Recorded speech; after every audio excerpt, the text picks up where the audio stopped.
Bonjour à tous, je vous retrouve aujourd'hui pour une nouvelle vidéo.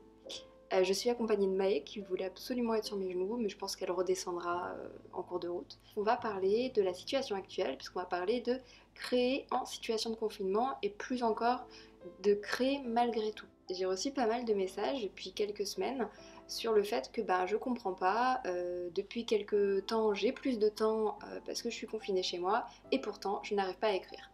Comment ça se fait? Comment dépasser ça? Vous êtes nombreux à me poser cette question-là et c'est pour ça que j'avais envie de revenir avec vous là-dessus. Donc la vidéo s'organisera autour effectivement de 3 points. Le premier, ça sera effectivement pourquoi créativité et confinement ne font pas forcément bon ménage. Deuxième point, on verra des solutions pour écrire sur votre projet même si vous n'arrivez pas à écrire. Question.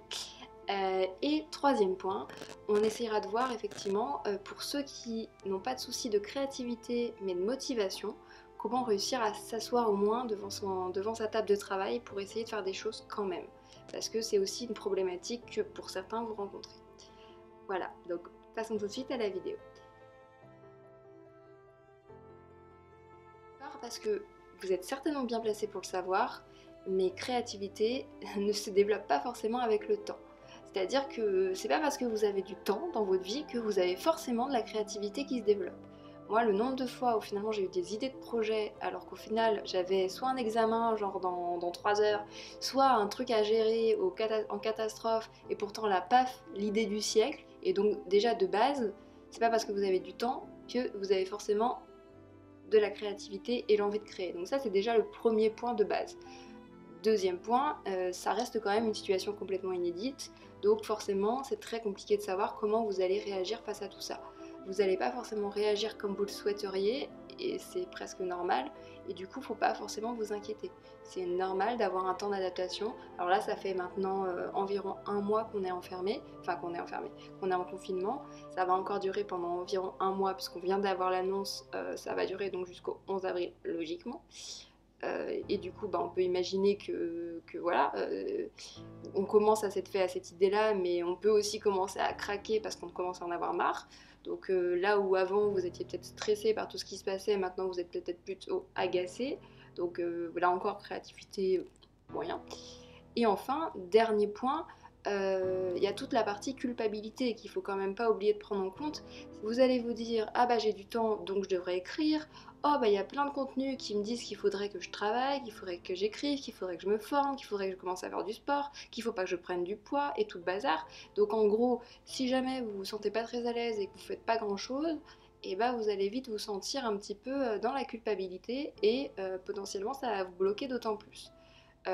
Parce que vous allez vous dire j'ai rien fait, oh là là j'ai rien fait hier donc j'ai vraiment rien fait, donc en fait je vais rien faire non plus aujourd'hui, et en fait procrastination et ça s'engage et vous arrivez sur un cercle vicieux qui est pas top top pour la créativité non plus. Donc déjà par rapport à tout ça, j'aurais déjà 2 points à donner. C'est d'une part éviter de culpabiliser. Alors c'est facile à dire, hein. On est d'accord que c'est pas parce qu'on va dire ok j'arrête de culpabiliser que votre cerveau il fait ok off, on arrête de culpabiliser. Mais clairement on est dans un cas où en gros personne n'arrive à maîtriser le truc quoi. Et du coup, tant que vous n'aurez pas fait finalement un petit peu le deuil du fait de maîtriser les choses et de savoir les choses, vous aurez peut-être du mal à aller plus loin. Donc voilà.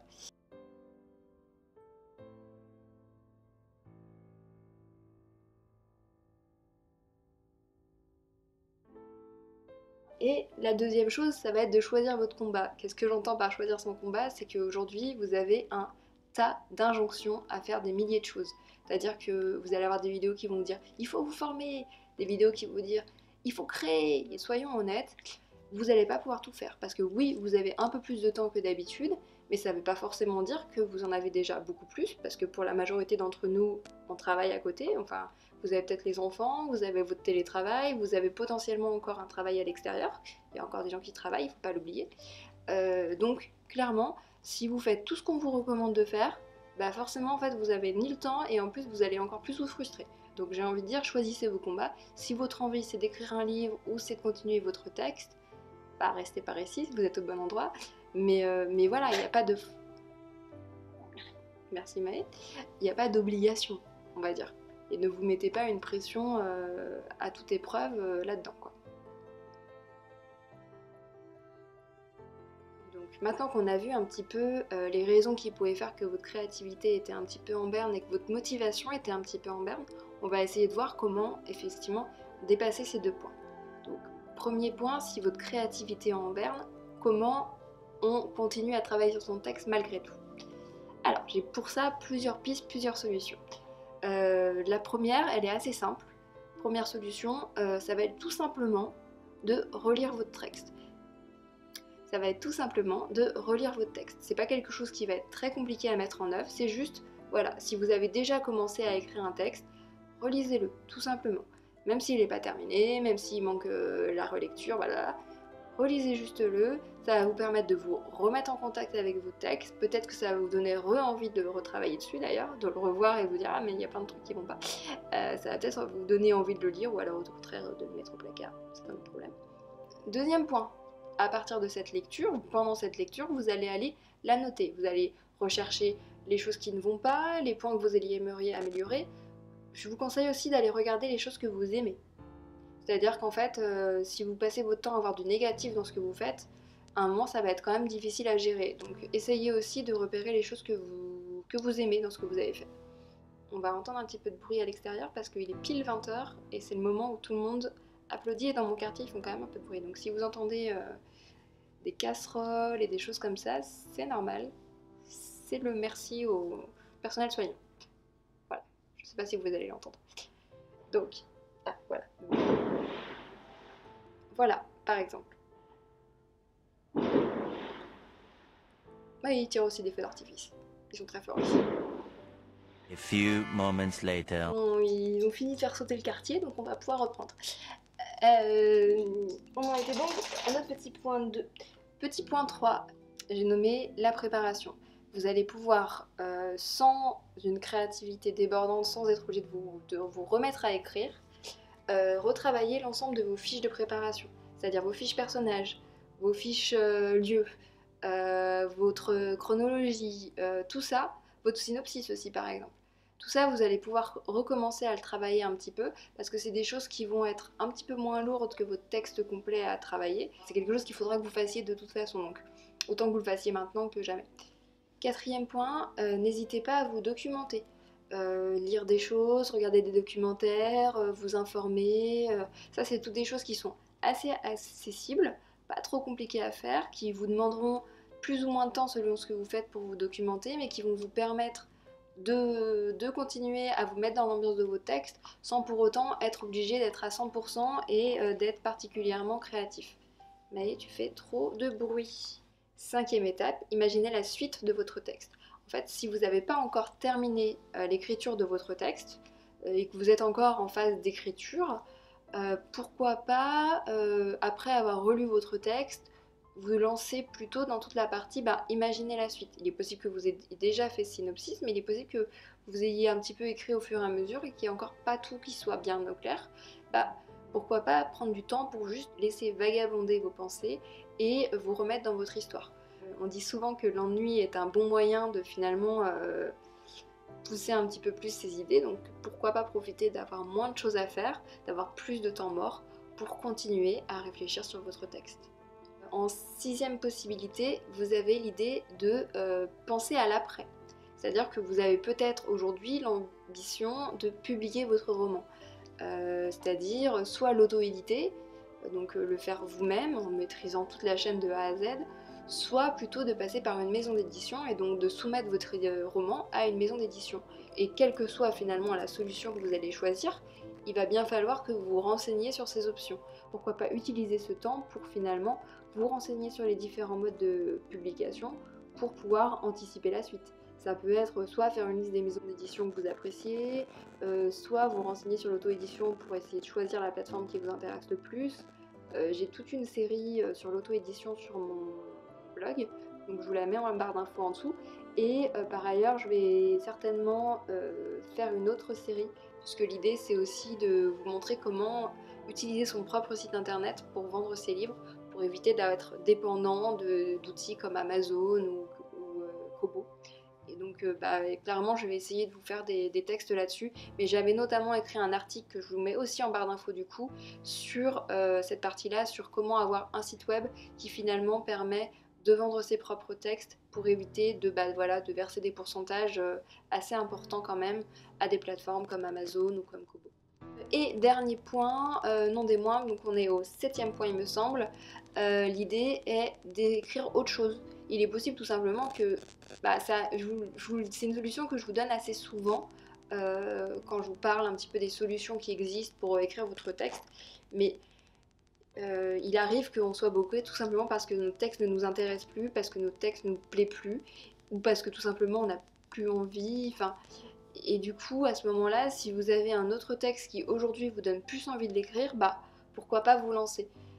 Bien sûr, si vous êtes un petit peu coutumier du fait de tout abandonner, c'est peut-être pas tout à fait la bonne solution, mais en même temps, à circonstances exceptionnelles, solution exceptionnelle, et donc potentiellement, si vous vous dites écoute, je vais écrire pendant cette période de confinement et je vais écrire genre mon journal de confinement ou genre une nouvelle par jour ou un récit sur le virus parce que c'est ce qui me parle aujourd'hui, pourquoi pas effectivement profiter de cette période particulière pour écrire quelque chose que vous n'auriez peut-être pas écrit autrement.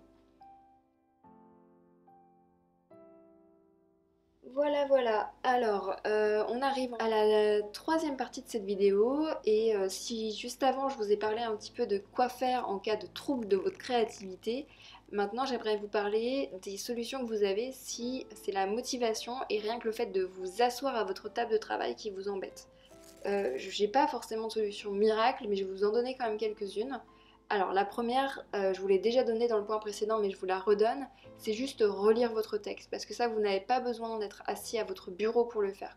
Vous pouvez faire ça, l'enregistrer au format PDF et le lire sur votre liseuse, vous pouvez l'imprimer si vous avez la chance d'avoir une imprimante chez vous.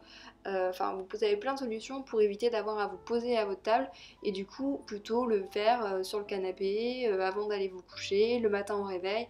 Enfin, voilà, il y a plusieurs endroits où vous allez pouvoir lire et du coup ça sera peut-être plus facile à accéder et plus facile que effectivement se remettre dans l'esprit de retourner s'asseoir à son bureau pour travailler. Donc la deuxième solution que j'ai à vous proposer, ça va être de changer votre routine de travail. C'est-à-dire qu'aujourd'hui, si vous n'arrivez plus à écrire, si vous n'arrivez même plus à vous motiver pour écrire, c'est que votre routine de travail ne fonctionne plus. Donc le but, ça va être de réussir à installer un nouveau rituel qui va vous permettre de recommencer à écrire.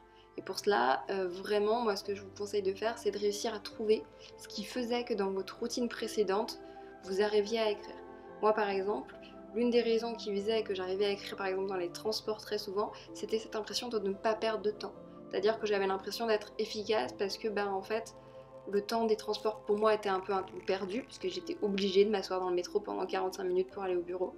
Et le fait de me dire pendant ce temps-là j'écris, je me disais voilà en fait finalement tu donnes juste un tout petit peu de temps à l'écriture et ça te permet de toute façon t'es obligé de le faire pour continuer à travailler. Donc voilà, finalement t'es pas en train de faire un gros sacrifice, tu écris et en même temps tu ne perds pas de temps sur ta journée. Donc c'était un peu ce côté un peu efficace de l'écriture dans le métro que j'aimais bien. Et du coup, pour reproduire un petit peu ces dispositions-là, ça peut être effectivement, pour le coup, alors pour moi ça ne marche pas, mais bon bref, c'est un autre problème, mais ça peut être de se dire, je me lève 10 minutes avant que d'habitude, parce que pendant 10 minutes je vais aller écrire, parce que finalement je ne perds pas de temps sur ma journée habituelle. J'écris par exemple pendant que la cuisine se fait, parce que du coup je ne perds pas de temps. Je suis bien obligée de surveiller mon repas, donc au final, que je le fasse en écrivant ou que je le fasse en faisant autre chose, pourquoi pas. Bon, voilà, je ne suis pas responsable des plats cramés. Voilà.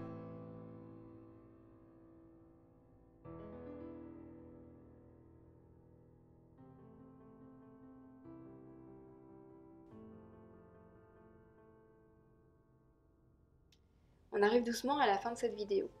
Je vous remercie de l'avoir regardée et j'espère qu'elle vous aura aidé à trouver des solutions aux difficultés que vous rencontrez peut-être en ce moment. Je vous invite dès à présent à cliquer sur le petit pouce bleu qui doit se trouver juste là et à vous abonner juste ici. Et puis je vous dis à très vite pour une prochaine vidéo. Salut!